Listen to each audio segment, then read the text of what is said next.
नमस्कार प्रेक्षकांनो, फायनली दामिनीच्या तोंडातून एकदाचं सत्य निघालंच की तिला माहिती पडलंय आता तिच्या जीवाला धोका आहे. मित्रांनो, आजच्या भागात म्हणजे नवीन आलेल्या प्रोमोमध्ये इतका जबरदस्त धमाका दाखवलाय ना.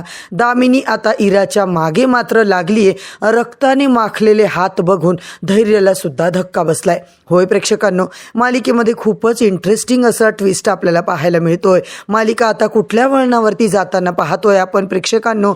इकडे उंबरठ्या जवळ आलेली जोगतीन आणि जोगतीनबाईने काय सांगितलं होतं, उंबरठ्याच्या बाहेर जाऊ नको, तो काळ तुझ्या शोधात आहे. आता मात्र तुझं मरण तुझ्या जवळ आलेलं आहे, तुझा जीव तो घेणार आहे, तुझ्यापर्यंत पोहोचणार आहे तुझा काळ. आणि हे सगळे प्रेक्षकांनो शब्द दामिनीच्या कानामध्ये आता ऐकू येत असतात, कारण ती खूप घाबरलेली असते. दाराजवळ उभी असते तेवढ्यात तिकडे नीता येते आणि बोलते, काय झालं आई, कशासाठी घाबरलात तुम्ही? एकदम तिच्या हाताकडे हिचं लक्ष जातं. नीता बिचारी जोरात किंचाळते. होय प्रेक्षकांनो, दामिनीचे रक्तात भरलेले लाल भडक हात बघून ती बोलते, आई अहो काय केले तुम्ही? कुणाला मारले की काय? हे रक्त कुठलं लागलं तुमच्या हाताला? आता मात्र ती प्रश्न विचारत असते तेव्हा दामिनी अजूनच घाबरून चालते. अगं नीता, वेडी आहेस का तू? मी काहीही केलेलं नाहीये आणि मी अजिबात कुणालाही मारलेलं नाहीये, मी काहीच नाही केलं ग बाई, असं म्हणत ती मात्र धावत पळत तिच्या रूमकडे जाते.